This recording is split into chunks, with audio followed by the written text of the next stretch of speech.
Hello everybody, welcome back to Forza Horizon 5 with another RallyCross build. Only this is not a RallyCross car to begin with. No, this is the Mercedes-Benz CLK GTR from AMG. It's a fantastic Le Mans racer, completely decimated the class. I don't know if it's going to be a good RallyCross car or not. I think it might be too high in the PI. It's already in low S1 class. But we're going to give it a good shot.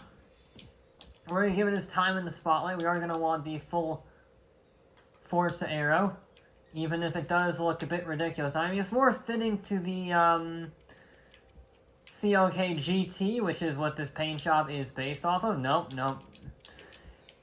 But yeah, it's still not quite as good as as on 305 tires on the front, 335s on the rear. Massive. We desperately need rally suspension. That's still not very much ground clearance. We can't do that. The only option is to take half a ton out. I would like some middle ground between 3,300 pounds and 2,200 pounds. But I guess we're not going to get that middle ground. So we're just going to go with this. Yes, we already have an enormous amount of horsepower. We don't quite get that on, but we can. Perfect. There we go. Now, can I sneak anything else on? I will put you on. What about you? I can. Nice. What about the flywheel? Yes, nice. Anything else? Can I be a sneaky bugger with the gearbox? Doesn't help because it's already race transmission. Forgot that. Just curious, what are the engine options? Racing V12, a bit generic, and I get twin turbo if I so choose. But we're not going to because we have to fit a S1 864. There we go. 630 horsepower, 550 torque. It's a bit heavy, 3,200 pounds. And I fear that it might not have the power-weight ratio. We've seen that in a few cars before where they're good, but they just don't have the pace. Or this could be absolutely dominant. There's only one way to find out, though. The Mercedes still has to beat that Ferrari 250 GT, a 102.655. It's got 6 laps, 1 warm-up, and 5 flying to try and beat it. This definitely has the power. I'm in the wrong gearbox. I was doing a clutch test for something that I would eventually do later, and I totally forgot that I had my manual with clutch on. Nicely done. Also, I'm pretty sure that tune said 140 miles an hour. We're going to extend that just a little bit so that it's reasonable. Okay. Alright, let's at least get to 156. That's a very short gearbox. I don't know why it's that short. Maybe it's the all-wheel drive. Either way, we shouldn't have any problems. Now we're going to try that again. Don't worry. Yeah, it's a little bit better on the gears. I'm not buzzing the limiter because I'm not hitting the clutch pedal. And I'm not going to be buzzing the limiter because it's just very short geared. Now, the Le Mans cars were historically long geared because, well, the Mulsanne Straight is 3 miles long. And I think that works pretty well. I like this car. It's not the fastest accelerating, but I don't have any complaints so far. It has been a whole half a lap, but I think from an initial impression, shall I say, it's got a decent amount of grip. Not very much oversteer, good turn-in. Question is, so will it have the acceleration to rival the lightweight, high-powered vehicles like the Ferrari, like the Peugeot? That's the real question. If it can rival that, if it can have handling with that acceleration, then I think it stands a pretty good shot. Yeah, I really like how this thing turns in. It's responsive, it's not understeery. That is what you want. It's already faster than some cars. It's already faster than the Rally Fighter, I think. I think the Rally Fighter was a 106.2, maybe 106.3, so it's right on track on that. And now it's in a standing start. Just goes to show you how bad the Rally Fighter is. This thing, though, I like it. I like how it drives. I'm going to leave it in 4th on that one. Just brake late, run it in.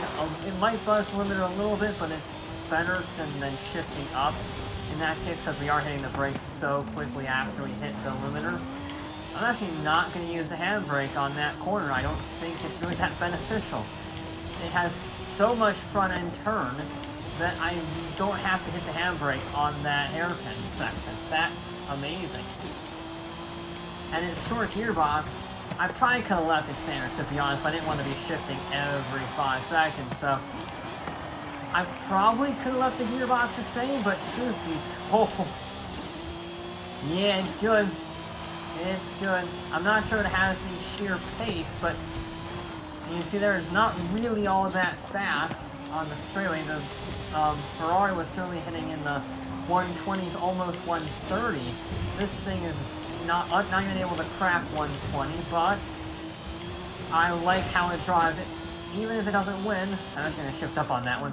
Oh, that's why I don't shift up, because I missed my braking zone, I carry too much speed. Don't shift up. There you go. Thought doing a demonstration run, because I already run a bit wide on that section. Don't do that. I'm going to try not hitting the brakes, I'm going to try coasting through that section behind me. A little bit of a clip on the wall, not a problem. Yeah, a bit of a scruffy lap. Not terrible, but nowhere near smooth enough, because this vehicle is only about carrying corner speed like that. We need to carry as much corner speed as possible. This is a momentum car. Doesn't have the sheer pace to, doesn't have the sheer acceleration, so it's going to make up its time carrying the corner speed. Like that, 107 through there is not bad. We're even in third. Perfect. Don't go full throttle through there. Then use the tarmac there to give us a little bit of grip through the slide. Leaving in fourth this time. A little bit of handbrake there just to get that front end turn. You can see I was trying to get a little bit of understeer. I was reaching the limit there, but yeah, this thing has so much turn in. I hit the brakes there instinctually. Ooh, I ran a bit wide. Not a great section through there. Yeah, I was all out of position through that second half there. So again, not hitting anything, but not carrying as much speed as I should have. So yeah, I was slower. I think I just won't be able to get down. This is a car that needs precision. That's the best way I can. This is like esports style of vehicle.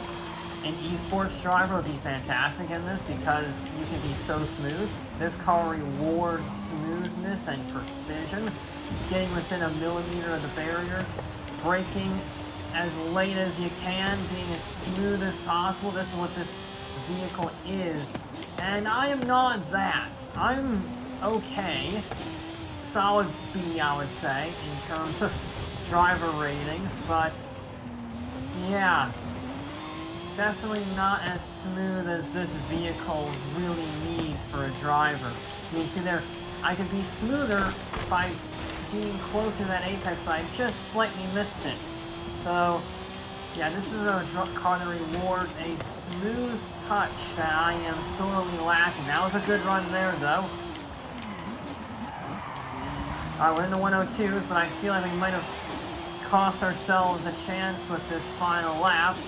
We are in third, but yeah, that first corner, not great. I can't quite do that. I have the checkpoint there for a reason, and it's so I don't be a greedy bugger like that.